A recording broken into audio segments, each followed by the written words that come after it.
Pour cet épisode 52, j'ai le plaisir d'interviewer Bastien Marduel de chez Algolia. On va voir avec Bastien comment construire une machine de vente prédictive pour une entreprise en hypercroissance. Cet épisode fait écho à l'épisode 49 avec Dominique Seguin, qui lui était destiné plutôt aux PME. Vous allez voir, Bastien insiste particulièrement dans cet épisode sur l'importance de la donnée et des process pour performer dans la vente. N'hésitez pas, suite à cet épisode, à aller voir Vive.fr si vous voulez coacher et entraîner vos commerciaux. Sachez également que nous entrons dans une phase de levée de fonds. Donc si vous êtes investisseur ou si vous connaissez des investisseurs, parlez-en autour de vous. Bon épisode. Bonjour à tous, bienvenue sur un nouvel épisode des Héros de la Vente. Aujourd'hui, j'accueille Bastien de chez Algolia. Bastien, bonjour. Bonjour. Alors Bastien, c'est la deuxième fois qu'on se parle parce que le premier épisode qu'on a fait il y a quelques mois, on l'a perdu. C'est les risques du métier de podcasteur. Donc, je te remercie de nous accorder du coup un deuxième entretien et je te propose de te présenter aux auditeurs, de présenter ton parcours et de présenter également Algolia. Ouais, tout à fait. Merci en tout cas de m'avoir invité, Alexandre. C'est toujours un plaisir de rediscuter, de passer du temps avec toi. Alors, pour te présenter un peu ce que je fais et puis Algolia, donc moi, ça fait maintenant près de 3 ans, ça fera 3 ans début d'année prochaine, que je travaille chez Algolia. Je fais partie de l'équipe de Revenue Operations, donc les opérations de revenus. Pour mieux expliquer ça, en gros, je travaille avec toutes les équipes qui parlent avec nos prospects ou nos clients. Je m'occupe de tous les systèmes, de la structure de données, de l'analyse aussi qu'on a sur les données qui remontent en fait de nos systèmes, avec un but, c'est d'améliorer la productivité et le succès de nos équipes dans la croissance d'Algolia. D'accord. Tu peux nous résumer rapidement ce que fait Algolia pour les auditeurs qui ne connaissent pas? Ouais, et donc Algolia, on est aujourd'hui ce qu'on appelle une Search API, donc une API de search, mais qui va aider les entreprises en fait à rendre leur contenu recherchable. Donc toute entreprise qui, comme des entreprises d'e-commerce ou de médias, ont beaucoup de contenu en ligne et souhaitent rendre ce contenu recherchable dans une barre de recherche, un peu comme sur Google.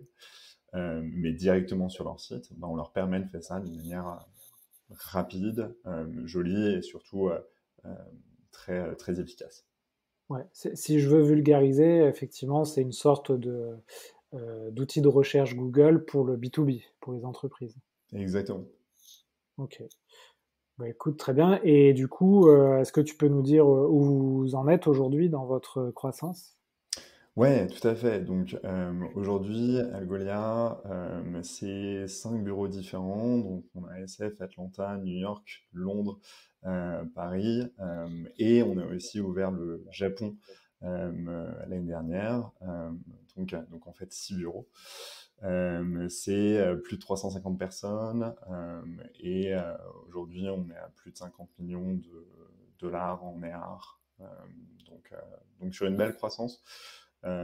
Moi, quand j'ai rejoint l'entreprise, donc au niveau revenu, la team, l'équipe revenu, on était à peu près une 50aine de personnes. Aujourd'hui, on compte dans l'équipe client-facing plus de 120 personnes. Donc, on a vraiment doublé en taille et on espère continuer à faire ça sur les prochaines années. Ok, merci Bastien pour cette présentation. Aujourd'hui, tu voulais aborder un sujet, alors ça va être intéressant parce que c'est un sujet que j'ai traité dans un épisode précédent, mais sur une catégorie d'entreprise qui est plus de la PME, Okay. alors que Algolia, là, on est plus sur plutôt une société en hypercroissance, plutôt voilà, ce qu'on appelle les scale-up, donc ce qu'il y a après la start-up. Et du coup, ça va être un sujet traité sous un angle différent. Donc le sujet, c'est comment créer une machine de vente prédictible, du coup plutôt dans une société en hypercroissance. Ouais. Pourquoi tu as voulu aborder ce sujet? C'est toi qui l'as choisi, donc pourquoi tu as choisi ce sujet?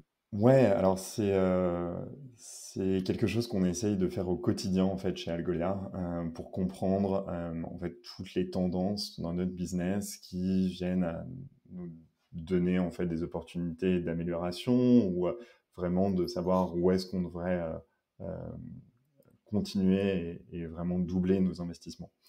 Euh, donc, enfin, dès le début, moi, j'avais pas du tout fait d'opération avant d'arriver chez Algolia. Euh, et en arrivant chez Algolia, en fait, on est vraiment rentré, enfin, je suis vraiment rentré dans la mentalité de comment est-ce qu'on peut rendre tout aspect de notre vente, en fait, prédictible. Euh, D'accord. Tu as fait quoi avant Algolia? Ouais, alors j'ai été 3 ans et demi chez LinkedIn, où j'ai Ah ouais, fait, enfin j'étais 2 ans enfin, en sales, où j'étais commercial, et je parlais avec des RH et recruteurs, et puis pendant un an, et puis la deuxième année, j'ai directement vendu à des directions commerciales. Ce qui est intéressant parce que c'est vraiment un jeu qui est différent. De vendre à des RH ou des recruteurs. Vendre à des commerciaux, c'est vendre à des gens qui nous ressemblent en tant que commercial. Et donc, c'était hyper intéressant aussi de voir quelles étaient les différentes dynamiques et surtout problématiques que les commerciaux, auxquelles les commerciaux font face. Et ma dernière année, j'ai rejoint une petite équipe d'analystes qui aidait des grosses entreprises comme IBM, Oracle ou Google euh, à, euh, à vraiment structurer leur stratégie commerciale sur LinkedIn. Donc à comprendre par rapport à leur concurrence, quelles sont les portes ouvertes en fait qu'ils ont dans des verticales qui ne sont pas forcément très visibles pour eux aujourd'hui. ouais, Et puis en fait, c'était très intéressant de faire ça chez LinkedIn pendant un moment, mais j'ai voulu aussi faire un retour en France parce que j'étais à Dublin pendant un moment. ouais. Euh, et surtout faire ça dans une entreprise où on puisse aller bien plus dans le détail et d'où le fait de s'intéresser à tous les éléments prédictibles d'une machine de vente, quoi. Ok, bah écoute, tu as été effectivement dans des belles écoles de vente, hein, que ce soit LinkedIn. Alors j'ai reçu quelqu'un de chez LinkedIn, Amine, qui nous a expliqué un peu justement le coaching des commerciaux chez LinkedIn. Ouais, Et je puis, connais bien ben, lui, ouais. tu connais bien, ouais. Ouais, ouais, ouais. C'est un très bon épisode, écoutez-le si vous ne l'avez pas encore fait. Et effectivement, maintenant, tu es chez Algolia, qui est aussi une référence hein, aujourd'hui dans les boîtes françaises qui arrivent à s'exporter dans le logiciel SaaS. Ouais. Euh, du coup, on va parler effectivement de construire un modèle prédictible de vente.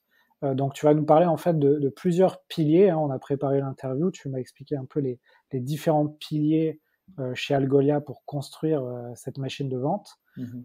Est-ce que tu peux nous expliquer c'est quoi finalement le premier pilier que tu mettrais en avant dans votre organisation et dans vos process de vente? Ouais, tout à fait.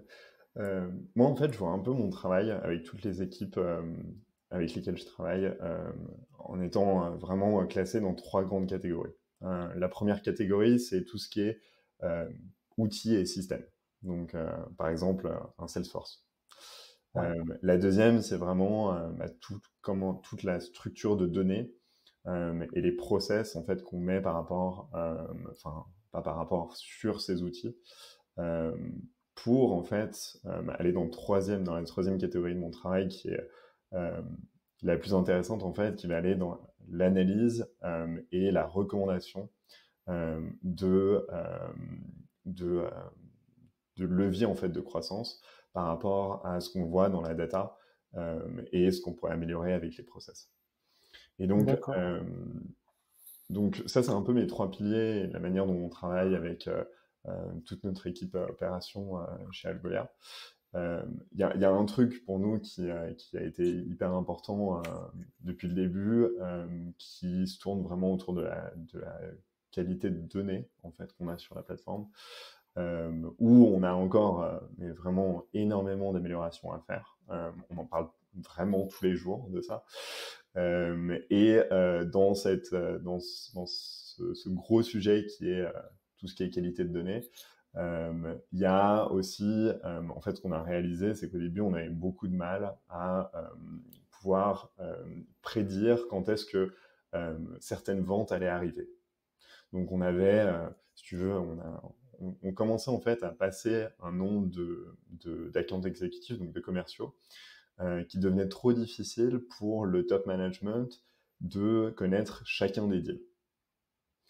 Et Ouais, donc, on a dû commencer à comprendre quel était le chemin de vente qu'un client et qu'un commercial chez Algolia devait suivre pour pouvoir faire signer un contrat.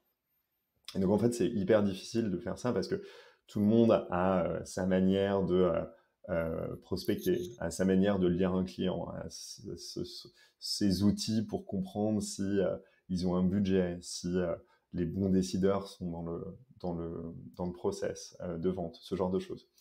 Et donc, prendre tous ces éléments, les mettre un peu dans un bocal, agiter tout ça et puis voir ce qui en sort. Ça a été un peu le process qu'on a mis en place jusqu'au moment où je suis arrivé. Donc, les 3 premiers mois chez Algolia, c'était vraiment mon projet d'onboarding, en fait, de début d'emploi chez Algolia, où on devait en fait définir différentes étapes de vente qui nous permettaient de comprendre qu'est-ce qu'il fallait en fait à chacune des étapes et qu'est-ce qu'on devait valider à chacune de ces étapes pour arriver à closer en fait, enfin à signer un contrat. d'accord. On va en parler, hein, mais ce que tu me dis là, les étapes de vente, c'est ce que tu m'en as parlé en amont de l'interview, c'est ce que tu appelles le forecasting, c'est ça? Ouais, alors le forecasting, c'est un peu la conséquence C'est la conf- de tes étapes de vente, en fait. Parce que tes étapes de vente vont être catégorisées, en fait, en forecasting, enfin, en catégorie de forecast. Ouais. Et donc, tu vas pouvoir, en fait, simplifier euh, où sont tes clients par rapport aux étapes euh, dans tes probabilités en fait de forecaster, qui vont te permettre après de savoir euh, quelle est la probabilité d'un client en fait à closer et historiquement pouvoir comparer aussi quelles sont les tendances. Ouais. Tu peux nous donner rapidement, si tu les as en tête, les étapes de vente d'un client d'Algolia? Je Ouais, sais pas bien si tu sûr. les as. Bien sûr, tout à fait.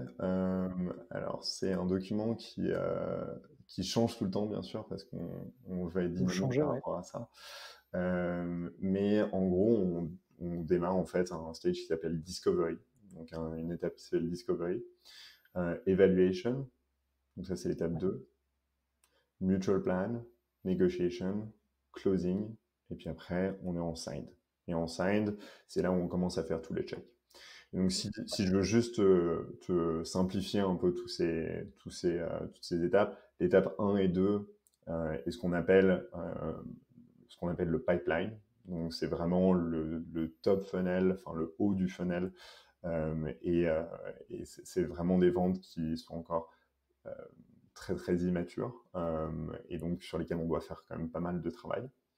Quand on arrive dans la troisième étape, donc ce qu'on appelle le mutual plan, euh, on arrive, comme c'est dit en anglais, on arrive à un plan mutuel avec le client de savoir qu'est-ce qu'on veut faire avec eux. Euh, et, euh, et est-ce qu'on a les bonnes personnes dans, les, dans la discussion euh, et donc on va pouvoir avancer. Donc étapes 3 et 4 sont des étapes où on va avoir un niveau de maturation qui est au moins à 50%, entre 50 et 75%. D'accord. La quatrième étape, donc, c'est la négociation. Donc là, on arrive à 75%. Et puis, euh, donc le closing, qui est la cinquième étape. Euh, Là, on a le, enfin, une preuve verbale en fait du client qui nous dit qu'il est OK pour signer. Et donc, on attend simplement le contrat pour le mettre dans le fiscal. Quand tu dis 50%, 75%, en fait, c'est la probabilité de signer ce client, c'est ça? Tout à fait, Et, exactement. et, Et en fait, ce qu'il faut comprendre, c'est que vous prenez ces stats et ces données justement pour prévoir au maximum les résultats que vous allez faire et derrière justifier des embauches, des levées de fonds, des choses comme ça, Exactement. ou des stratégies. Exactement. Et puis, plus en fait on arrive à la fin de trimestre, plus il y a de deals en fait qui vont être des deals qui vont être très très gros. On parle de deals à 6 chiffres ou plus. Ouais, Où cela, bien sûr, on va les regarder. Tu vas avoir une dizaine de paires d'œils sur le sujet qui vont vraiment regarder tout ça. Mais il y a aussi toute une base qui est en fait ce qu'on appelle du run rate, qui est un peu euh, les plus petites entreprises ou même des grosses entreprises, mais qui vont dépenser peut-être moins d'argent et qui vont rentrer en fait sur une base euh, tout le temps constante en fait. Et donc on sait que historiquement, si on crée une opportunité le dernier mois du quarter dans cette région ou dans ce segment, on sait qu'il y a une probabilité de tant de pourcents à closer sur le quarter. Donc ça, c'est des choses qui viennent bien sûr d'accord. à évoluer par rapport à nos produits, par rapport à notre go-to-market et par rapport aussi au talent des commerciaux. Mais ce sont des choses qui vont nous permettre en fait d'avoir des barèmes de tendance sur lesquels on peut se poser et en fait arriver à un dollar, enfin une valeur en dollars de qu'est-ce qu'on va pouvoir faire sur ce trimestre et aussi de projeter en fait qu'est-ce qu'on va pouvoir faire sur le trimestre d'après et sur l'année d'après. Ok. Alors, ce qui est intéressant, c'est que là, sur les 5 étapes que tu m'as dit, finalement, on pourrait faire un épisode de podcast sur chaque étape. Tout à fait. Euh, sur les 3 catégories que tu m'as dit aussi, donc les outils, les données, l'analyse, finalement, là aussi, ça pourrait être un épisode de podcast à chaque fois. Ouais, Donc nous, ce qu'on va faire, on va survoler un peu ces différents sujets ouais, pour donner un aperçu en fait des choses que l'on peut travailler quand on est dans des phases de forte croissance. Et ça aussi, tu me l'as dit avant l'interview, finalement, quand tu passes d'équipes de 10 personnes, de 10 commerciaux à 50, 60, 70 commerciaux, ouais, tu as des choses comme ça qui sont importantes à mettre en place. Euh, on en a parlé un petit peu, ce que tu appelles la qualité de la data. ouais. Est-ce que tu peux m'expliquer un peu ce qu'il y a derrière ça? Est-ce que c'est de la data que les commerciaux renseignent? Est-ce que c'est de la data automatique? Ouais. C'est quoi derrière ce que tu appelles la qualité de la data? Et je sais que c'est quelque chose qui drive beaucoup votre process de vente, en fait. Tout à fait, ouais. En fait, c'est quelque chose auquel tu penses pas forcément quand tu es toujours dans le feu de la croissance, mais que tu veux regarder ton trimestre, tu veux commencer à faire des analyses. Et c'est à ce moment-là, en fait, que les équipes d'analystes s'arrachent les cheveux parce qu'ils remarquent que la data est pas bien structurée ou qu'elle a jamais été remplie euh, ou qu'on n'a jamais eu en fait la data et qu'on se pose des questions en fait sur des tendances bien spécifiques. Euh, alors prenons l'exemple du sales process et de ce qu'on a fait avec le forecasting. Euh, on n'avait pas beaucoup de data en fait pendant un moment sur euh, comment est-ce que nos clients achetaient. Donc on avait bien sûr beaucoup de notes en interne sur bah tiens, ça c'est les métriques du client, on a les bons contacts, mais c'était généralement des notes qui étaient soit sur un document Google ou sur Evernote par exemple.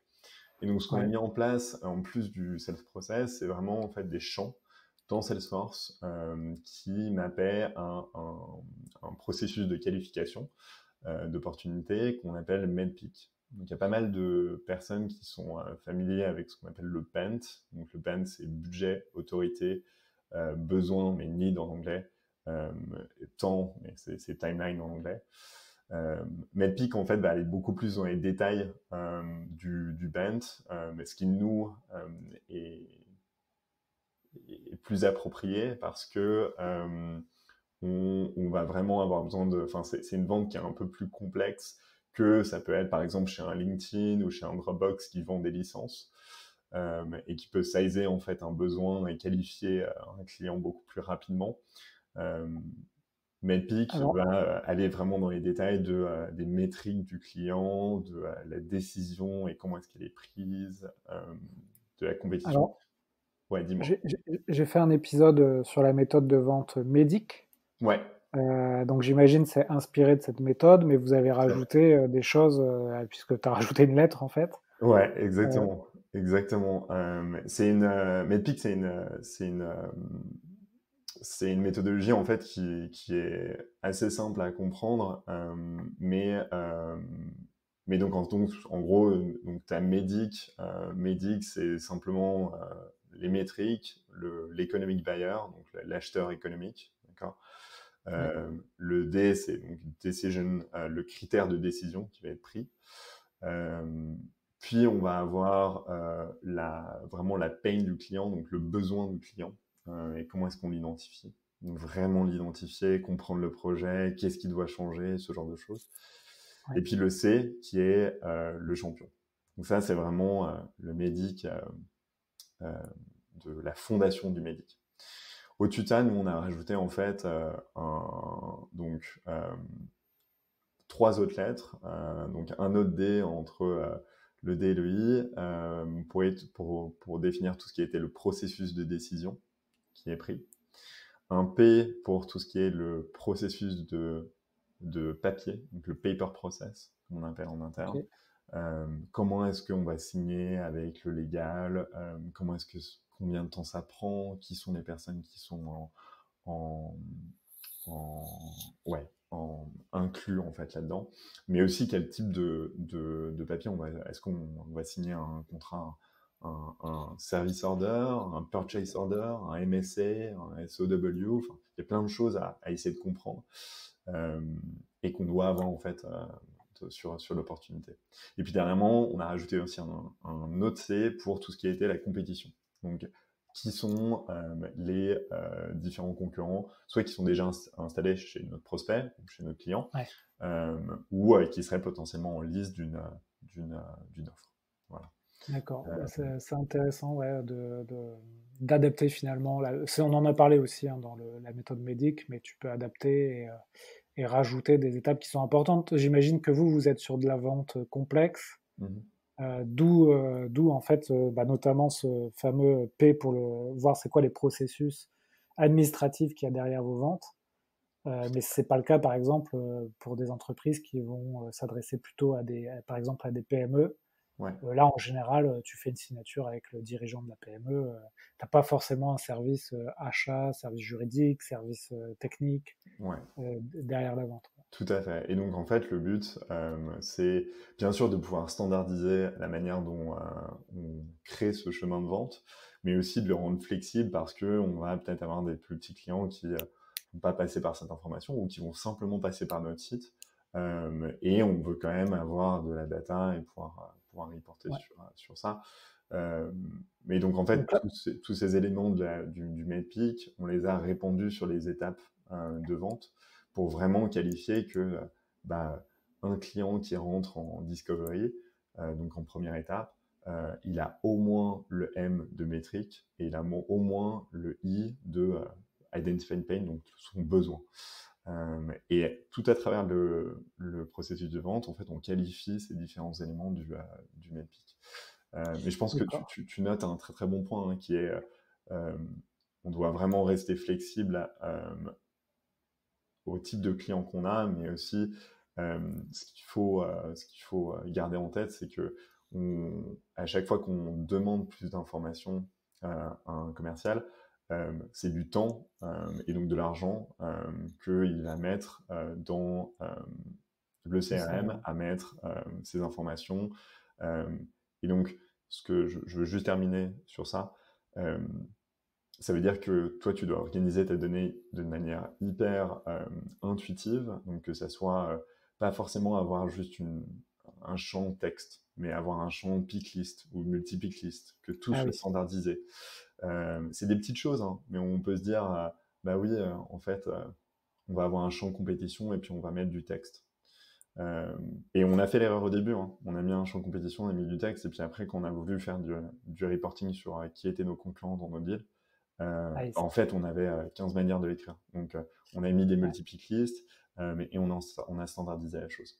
Euh, Donc là, en fait, je suis commercial chez Algolia, je fais mon rendez-vous avec mon client, par exemple mon rendez-vous de découverte, mhm. j'ai mon Salesforce ouvert, et en fait, en fonction de ce qu'il me dit, par exemple, s'il me cite un concurrent, là, coge je fais dérouler une liste dans une case du MedPick, Ouais, et là, je sélectionne le concurrent. Et vous, à la fin du mois, vous savez, par exemple, que sur 100 prospects, vous en avez une trentaine qui parlent à un de vos concurrents qui s'appelle X. Et ça vous permet, en fait, encore une fois, de faire les bons choix stratégiques exactement. Ouais, ouais. sur plein de choses. Et même au niveau produit, tu vois, par exemple, on arrive à comprendre quelles sont les raisons pour lesquelles on arrive à gagner des deals. Et donc, sur quoi est-ce qu'on devrait continuer à investir dans le produit. Plein de choses comme ça qui sont hyper importantes, pas simplement pour l'analyse commerciale et prédire, mais aussi pouvoir dire au business en général, bah tiens, les ingénieurs, voilà, le produit que vous avez ou la fonctionnalité sur laquelle vous avez travaillé, bah, ça ramène tant au business aujourd'hui. Donc vraiment faire ce lien entre euh, profit et investissement aussi qu'on souhaite mettre en interne. Ouais. En fait, faut bien comprendre que à partir de certains paliers, quand tu fais grandir une boîte, donc tu peux avoir une croissance vraiment exponentielle, mais à partir d'un certain palier, tu es obligé de te structurer de cette manière, notamment avec la data, si tu veux continuer à gravir les autres étapes de ta croissance, quoi, hein. Ouais, tout à fait. Sinon, tu vas atteindre un palier et tu ne pourras pas dépasser le suivant. Tout à fait. Et puis surtout, en fait, Euh, tu vas pas forcément pouvoir répondre aux questions que tu as avec tes investisseurs ou même que tu as en interne. Euh, Ouais. nous, très souvent, on vient nous voir en nous disant, ben voilà, on aimerait comprendre pourquoi est-ce que cette équipe elle explose ses chiffres, qu'est-ce qu'ils font de mieux. Et donc là, Ouais. en fait, on se gratte la tête à essayer de comprendre, bah, est-ce que on a une certaine vélocité, est-ce que c'est le type d'entreprise avec lequel ils engagent, est-ce que c'est une question de région, est-ce que c'est une question de verticale sur lesquelles on a plus de facilité, ce genre de choses. D'accord, ouais.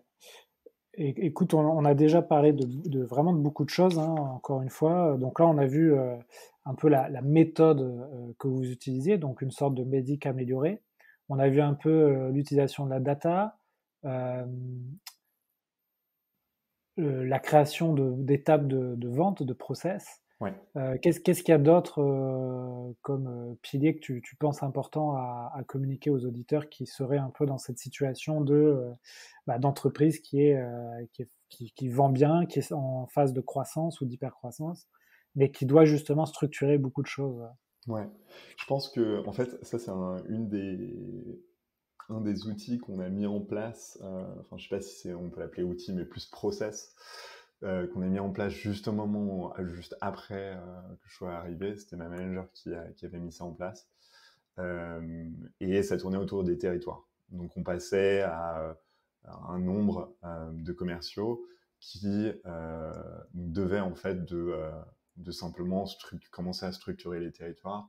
On pouvait plus se permettre que euh, un commercial en France travaille une entreprise en Californie et vice versa. Ça devenait impossible au niveau des time zones.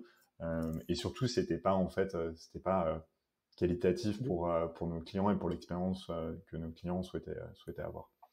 Donc, Donc, donc vous avez fait un travail sur donc ce que tu appelles les territoires, en fait, c'est d'allouer des commerciaux à des zones géographiques. exactement, tout à fait.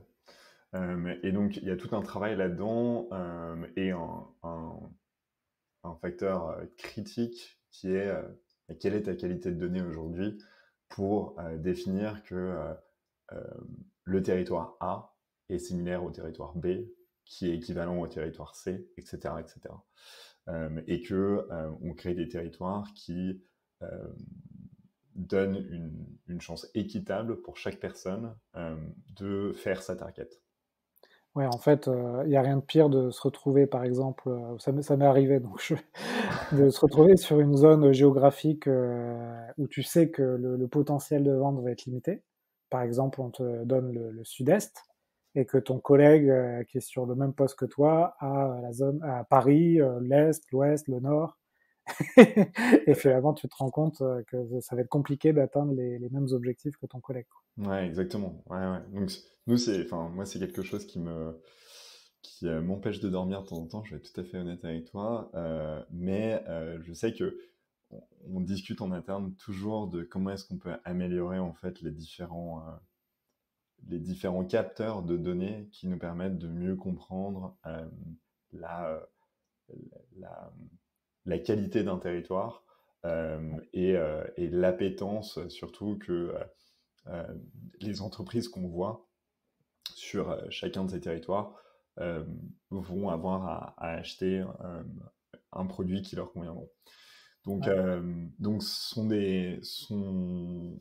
bien sûr, de la data, tu vas l'avoir dans toutes les opportunités qui sont sur Salesforce. Donc, tout ce dont on parlait un peu au niveau du MedPeak et savoir qui sont tes concurrents sur chacun des territoires. Mais aussi, tu vas avoir de la data qui va être plus standardisée avec des fournisseurs comme Clearbit, comme MadKudu, euh, comme bien d'autres, mais qui vont te permettre, en fait, comme Bitwit par exemple, ou Crunchbase, enfin, il y en a vraiment plein. Euh, et tout ce dont je viens de te parler, on travaille avec tous. Donc, ce sont vraiment différentes sources de données qui, pour vont nous donner euh, le nom de l'entreprise, le nombre d'employés, euh, peut-être le revenu, mais clairement son adresse aussi pour savoir comment construire ces territoires. Et puis aussi beaucoup de données sur des signaux d'achat en fait, qui vont pouvoir nous livrer. Donc ça va d'accord. être des signaux d'achat comme combien est-ce qu'ils dépensent euh, et en fait plein de données qui vont nous permettre de comprendre bah, pour nous est-ce que c'est des clients qui vont être intéressés par notre solution et qui vont en fait générer de la valeur grâce à notre solution. Parce qu'en fait, c'est ce qu'on a envie de faire, hein, vraiment construire des territoires où on va se dire, bah, tu as tant d'entreprises en fait qui ont un potentiel de pouvoir te permettre de faire ta target. Euh, et c'est hyper difficile parce que bien sûr, il y a toujours, comme tu le disais, hein, des idées Préconçu, ouais. préconçues sur, bah oui, le sud-ouest ou le sud-est, ça marche pas forcément aussi bien que Lyon ou que le 8e ou le 9e dans Paris ou que la région nord, ce genre de choses, bien sûr. Mais c'est sur justement la data et une organisation de données qui est vraiment bien structurée dans ton CRM. Donc nous, on utilise Salesforce. Dans ton Salesforce qui te permettra de prendre les décisions, mais pas simplement ça, c'est Yes. vraiment aussi de permettre aux commerciaux d'avoir confiance, parce qu'il y a vraiment un jeu aussi de confiance à jouer quand tu es commercial. Moi, quand je l'ai été, j'avais que euh, 80% de la qualité de mon pitch, si j'étais confiant, était bonne, si je l'étais, en fait. Et on doit vraiment inculquer ça dans la manière dont on introduit des territoires géographiques pour les commerciaux, parce que ça doit les aider à mieux connaître, pas- enfin, améliorer leur connaissance d'une zone géographique euh, et aller plus en détail justement pour aller chercher des clients qui va les intéresser. Ouais, Euh, je me pose une question, donc vous êtes drivé par la data, ouais, vous avez des équipes qui vont analyser ces datas, et du coup pour organiser, les territoires entre vos commerciaux, les process de vente et cetera. Donc tu ouais. nous as cité quelques outils pour, récupérer la data, en plus de Mhm, la donnée que tes commerciaux vont rentrer dans Salesforce. Je me pose ouais. la question si demain, tu es une petite boîte, une PME, qui veut, elle aussi, dans une moindre mesure, euh, avoir des données pour, par exemple, euh, prospecter sur certains territoires en mettant une certaine énergie commerciale. Est-ce que tu penses que c'est possible, avec une petite équipe, d'utiliser un des outils que tu connais là et que tu as cité, pour faire, on va dire, une sorte d'ersatz de ce que vous faites aujourd'hui à grande échelle, mais de le faire plutôt à son échelle à soi de PME. Est-ce que tu penses que c'est possible ou il faut attendre un certain niveau de maturité dans l'entreprise et Ouais, ouais, je dirais faut vraiment pas attendre parce qu'en fait, comprendre quel est le bon fournisseur par rapport à ton business model et à comprendre. Alors, tu vois, il y a peut-être des entreprises, ça va être hyper simple. Je sais pas, par exemple, si tu vends de l'assurance, tu as des, euh, des répertoires qui sont totalement publics d'entreprises et tu peux aller les chercher euh, très bien. Euh, Si tu es une entreprise qui se focus que sur la France, bah, tu as un outil qui s'appelle Nomination qui est très bon euh, et tu seras très bien avec ça. Malheureusement, tu n'iras pas plus loin que la France. d'accord. Enfin, il y a quelques pays européens, mais tu n'iras pas plus loin que ça.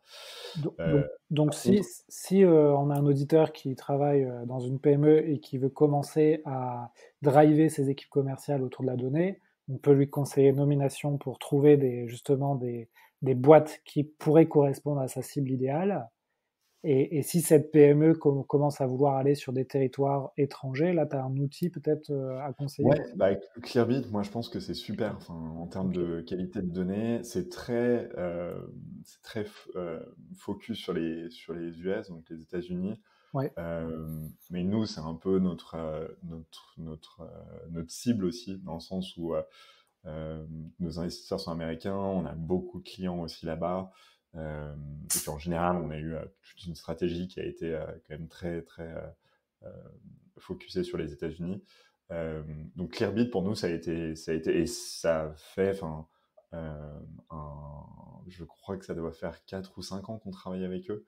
Donc ça fait un bon temps qu'on travaille avec eux et c'est vraiment un outil qui est pas forcément très cher, qui marche bien et qui ne devient pas cher avec le temps surtout. C'est ça ce qui est d'accord. important. Parce que tu peux dire, ouais, super, on va prendre deux, trois licences d'un outil. Euh, je te donne un exemple, par exemple, enfin, il y a un outil qui s'appelle Try Prospect euh, qui permet en fait de générer de trouver des emails de prospects sur LinkedIn. Et cet outil, par contre, on est à plus de 100 dollars par utilisateur par mois. Et c'est un outil qui, oui, est super au début, mais avec le temps, si tu rajoutes, si on est sur une dizaine de personnes, ça va. Mais si tu es sur une cinquantaine ou une soixantaine de personnes, c'est toute une autre discussion budgétaire que tu dois avoir avec ton CFO à ce niveau-là. D'accord. Et donc ça, je conseillerais en fait de commencer avec Clearbit. C'est un super outil. Commercialement, ils sont super. Ils commencent à se développer en Europe aussi. T'as Mad Kudu aussi qui est plutôt pas mal et qui va plus dans euh, la un peu, j'ai pas envie de parler trop de ça, mais un peu d'intelligence artificielle où ils vont commencer à définir quels sont tes clients et les scorer en fait par rapport à ça, donc faire pas mal de travail pour toi. Ça reste un peu hein, une boîte noire en fait, ce genre de choses, donc il faut y faire un peu attention. Clearbit, aujourd'hui, eux, te laissent vachement de visibilité par rapport à les différents champs sur lesquels ils peuvent retourner. Et moi, je pense que c'est une référence, en tout cas pour une entreprise qui est en grosse croissance. Ok, très intéressant. Juste pour finir sur la territorialisation je sais pas si on dit ça, mais le management des Ouais, territoires, on va dire. ouais, ouais. Euh, Tu le fais donc par région, par pays, et ma question c'est est-ce que vous spécialisez aussi vos commerciaux par taille d'entreprise? Ouais, tout à fait. Donc, ce qu'on a réalisé, c'est un peu comme ce que je t'expliquais au début. On a différentes manières d'acheter aujourd'hui Algolia et de le vendre, bien sûr. Ouais, Euh, et en fait, ce qu'on a réalisé, c'est que certaines petites entreprises, on pouvait standardiser le processus d'achat d'une manière. Et puis, pour les plus grosses entreprises, bah, on devait avoir des personnes qui étaient un peu plus seniors, qui avaient peut-être euh, un peu plus d'expérience en fait en vente et aussi un certain carnet d'adresses. Donc en fait, nous, on va avoir des territoires euh, géographiques, donc qui vont se définir par département, par exemple en France ou en Angleterre, ainsi qu'aux États-Unis. mais aussi définir en fait des segments. Et donc on a trois segments. Un premier qui est pour les petites entreprises, donc de 1 à 200 employés. Un deuxième excuse-moi, de 1 à 100 employés. Ouais, Ça, c'est pour les petites entreprises. Pour les moyennes entreprises, on a de 100 à 3000. Et pour toutes les grosses entreprises, c'est plus de 3000. d'accord, Et donc, très on bien. va avoir différents types de commerciaux qui se concentrent sur ces trois segments. Ok, super intéressant. Là, on va arriver à environ 40 minutes d'interview. Ouais, On a vu beaucoup de choses aussi, donc il y aura beaucoup de choses à digérer. Et si ouais, les tout à fait. auditeurs veulent aller plus loin, ils pourront te contacter. Est-ce que tu as d'autres choses à ajouter avant qu'on passe aux questions de la fin? Non, c'était tout pour moi.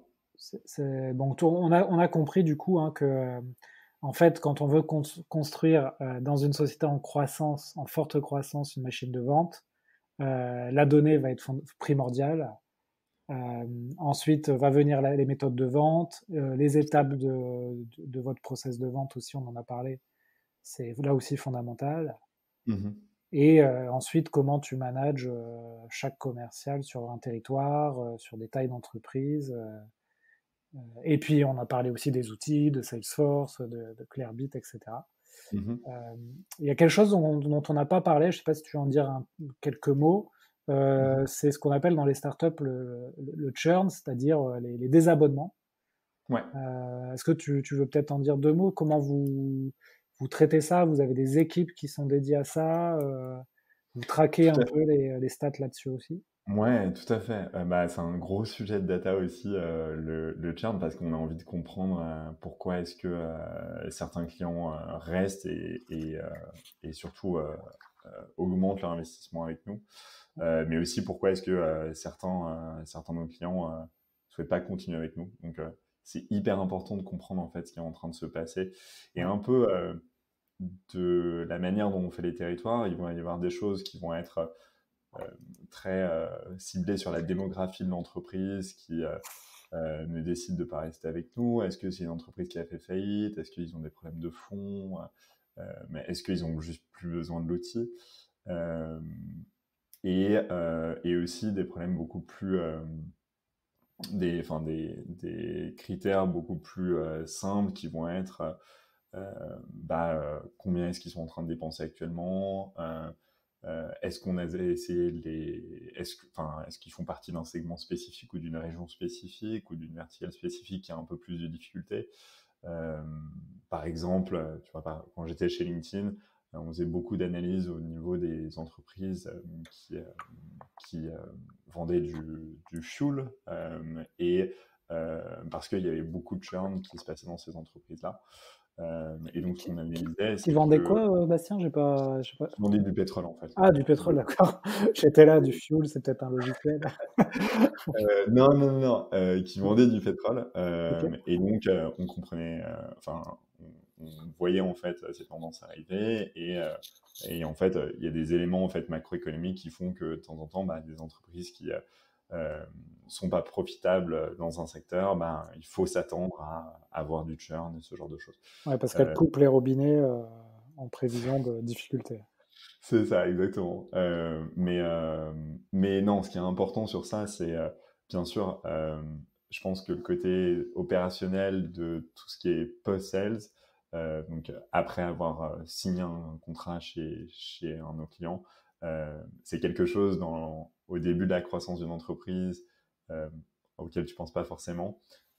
Et après, plus tu grandis, plus tu vois qu'en fait, euh, c'est pas simplement ajouter des nouveaux clients, mais c'est aussi à faire croître nos clients actuels Ouais, et faire en sorte qu'ils restent avec nous le plus longtemps possible. Donc, d'où l'importance d'avoir de la donnée qui est même aussi simple que qu'est-ce que dépense le client avec nous aujourd'hui. Et puis partir dans des modélisations de qu'est-ce qu'ils pourraient dépenser si on faisait moins de discount, si ils ajoutaient plus de crédit, par exemple, sur leur application, ce genre de choses. Mais ça, c'est hyper important. ouais. C'est très, très important. Ouais, j'imagine qu'on pourrait là aussi faire un épisode de podcast rien que sur ce Totalement, sujet. ouais. Une autre O fois. OK. Bon, ben, du coup, je te propose de passer aux questions de la fin que je pose à tous les invités. Ouais. Donc toi, si tu du est-ce que tu aurais un contenu inspirant à proposer aux auditeurs, que ce soit audio, vidéo ou lecture? Ouais, alors il y a un podcast qui est super, qui s'appelle, justement, sur le churn, qui s'appelle, Churn FM, OK, qui est fait par, Andrew Michael, et qui donne plein, mais plein de petites astuces sur, comment savoir que tu vas avoir un client qui va être churné. Donc, faire par exemple, ça peut être aussi simple que, euh, envoyer en fait des pings sur un email et savoir si l'email est toujours actif ou pas chez ton client. d'accord. Et donc tu vas savoir en fait si la personne est partie ou peut-être qu'elle a simplement changé d'email ou d'entité ou ce genre de choses. Mais au moins tu vas avoir à un niveau de masse une idée de qui est parti ou qui n'est plus en fait joignable par son email. Ouais, Donc en général, Charm FM, c'est un super contenu. effectivement, un client en général qui te répond plus, c'est mauvais signe, hein. C'est pas bon, ouais, C'est bon. tout à fait. OK, Churn FM, bah, écoutez, si vous avez des équipes, CSM, donc Customer Success Manager, vous pouvez leur, transmettre ce podcast que je ne connaissais pas. T'as autre chose ou? Écoute, non, OK, pas trop, non. très bien. Est-ce que dans ta vie de tous les jours ou dans ton travail, tu as des routines ou des outils qui t'aident à être performant? Des routines, ouais, je fais un peu de sport, mais particulièrement un peu plus de courses, donc je cours, et ça m'aide en fait à vraiment avoir une mentalité claire sur ce que je fais et aussi juste d'être sain, quoi, par rapport à ça. Parce que, euh, ouais, pour plein de raisons différentes, mais je pense que c'est important. Des routines au niveau travail, je pense que euh, c'est important en fait de pouvoir être bien organisé au niveau de son calendrier. Et moi, c'est des choses où je viens mettre des blogs pour travailler, je viens vraiment essayer de comprendre les meetings qu'on a, euh, est-ce qu'on a besoin de les faire, est-ce qu'on peut pas faire ça par email, ce genre de choses. Donc, c'est toujours important, surtout en ce moment où on est tous à travailler de chez nous, euh, Ouais, de faire, de faire très, très, très attention à son calendrier parce qu'on n'a pas forcément des signaux en dehors de chez nous qui vont nous permettre de comprendre qu'il y a une discussion sur ça ou il y a un autre projet sur ça. Et donc c'est d'un côté une manière hyper simple pour se focuser, mais c'est aussi une manière très, très facile de se tourner vers des projets qui ne sont pas forcément les priorités, etc. Donc, avoir un calendrier clean et se mettre des blocs dans le calendrier pour travailler sur des projets qui sont de grande importance, ouais, c'est un peu le truc qui fonctionne bien pour moi. la gestion du temps et de son calendrier, effectivement, c'est vraiment à chaque fois un enjeu, dans les entreprises et notamment en ce moment là où tout le monde est enfin beaucoup de gens travaillent, chez eux en télétravail. Ouais, C'est, c'est vrai que c'est des organisations différentes à prendre en compte, quoi. ouais, tout à fait. OK, très bien. Écoute, il nous reste 2 questions pour, clôturer l'épisode. Est-ce que tu as une vente qui t'a marqué dans ta carrière, et où tu en as retiré, des choses, des apprentissages? Alors tu es pas obligé de nous donner tous les détails de la vente, mais juste, Ouais. ce qui est intéressant, c'est de savoir qu'est-ce que ça t'a appris? Ouais, alors une de mes dernières ventes chez LinkedIn, c'était avec un cabinet de conseil en stratégie. Et j'étais très content de parler avec eux parce que ils sont très renommés dans le milieu et que ça m'intéressait en fait de pouvoir les challenger sur leur stratégie commerciale, etc. Euh, et c'est un projet en fait qu'on a réussi à mettre en place au niveau global, et où j'ai appris vachement de choses au niveau du positionnement en fait d'un produit qui est pas forcément vraiment cible pour les médecines, en tout cas une industrie qui n'est pas vraiment cible, et donc de comprendre comment est-ce que tu peux adapter un produit sur plein d'industries différentes. LinkedIn, c'est très facile pour les entreprises qui sont dans le web et qui sont dans le SaaS, parce que tout le monde comprend comment ça fonctionne. Pour les entreprises qui ont l'habitude de travailler avec de l'industrie ou avec des banques, ce genre de choses, LinkedIn n'est pas forcément et pas forcément un outil de travail hyper clair et efficace, Ouais. parce qu'ils le voient encore vachement comme du réseau social. Donc, c'était une des ventes où on a eu beaucoup d'interactions au niveau global, où on a fait un pilote, enfin plein de choses où j'ai beaucoup appris et des échanges qui ont été très, très intéressants parce qu'on travaillait vraiment en équipe chez LinkedIn et je pense que c'était un souvenir assez mémorable. D'accord. Et est-ce que tu as un apprentissage de cette vente ou c'est une multitude de choses? Ouais, je pense que c'était un peu une multitude de choses, mais il y a clairement quelque chose qui ressortait de ça. C'était au début, on se disait, moi j'avais envie de travailler sur le compte, j'avais réussi à avoir le premier rendez-vous avec eux. Et en fait, je réalisais qu'il y avait plein de personnes qui voulaient travailler ce compte-là aussi, mais dans leur propre pays. Et au début, la première réaction que tu as, c'est ah bah attends, non, mais c'est moi qui travaille le compte au global, et puis ça va se passer comme ça. Et en fait, une des choses qui en est ressortie, c'est que j'ai appris vachement de choses en fait avec des gens, alors que j'étais assis à côté d'eux, que je comprenais pas forcément. Et on a vraiment pu en fait utiliser les points positifs de chacun pour arriver à la vente. Et je pense que le côté, et ça c'est quelque chose qui est très, très fort chez LinkedIn, le côté team spirit et esprit d'équipe, et que un résultat, c'est un résultat qui est fait en équipe. Je pense qu'Amine a pu t'en parler justement. Ouais. C'est quelque chose de tout à fait fort. Donc c'était intéressant pour moi de le voir en vrai, en pratique, et de continuer à utiliser ça parce que j'en suis tout à fait croyant. Ok. Écoute, merci. Dernière question. Si tu pouvais inviter quelqu'un sur ce podcast, tu inviterais qui?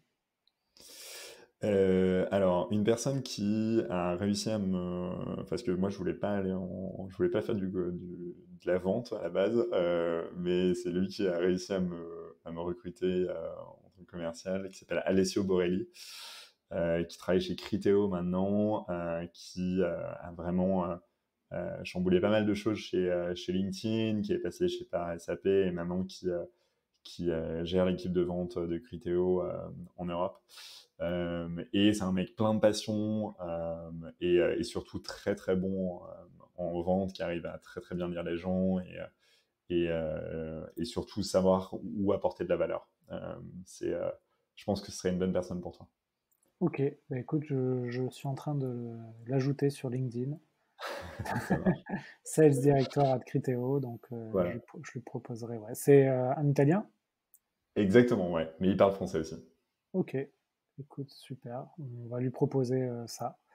Ok. Écoute, Bastien, merci pour toutes ces infos, toute ta dispo. C'est un épisode où il y a beaucoup de choses à intégrer. Ouais. Donc, n'hésitez pas à contacter Bastien hein, si vous voulez aller plus loin. Si vous êtes dans des situations, peut-être la situation où Algolia était il y a 1 an, 2 ans, 3 ans. Et en tout cas, je te souhaite une très bonne continuation avec Algolia. Merci beaucoup. Et si on veut te joindre sur LinkedIn, c'est bien. Ouais, tout à fait. Ouais, LinkedIn, c'est parfait. Ok, bah écoute, merci encore Bastien et à très bientôt alors. Merci à toi, Alexandre. À bientôt. Voilà, cet épisode des héros de la vente est fini. J'espère que ça vous a plu. Si vous voulez continuer à apprendre sur le thème de la vente, vous pouvez consulter gratuitement du contenu sur mon site web vive.fr. Vous y trouverez des e-books à télécharger en accès libre. N'hésitez pas aussi à me contacter sur LinkedIn pour me proposer des sujets ou des idées d'interview, ou simplement si vous avez des questions ou un feedback à me donner. Enfin, afin que ce podcast se fasse connaître, vous pouvez le noter 5 sur 5 sur iTunes pour que je puisse monter dans les classements. C'est vraiment important. Merci et à la prochaine!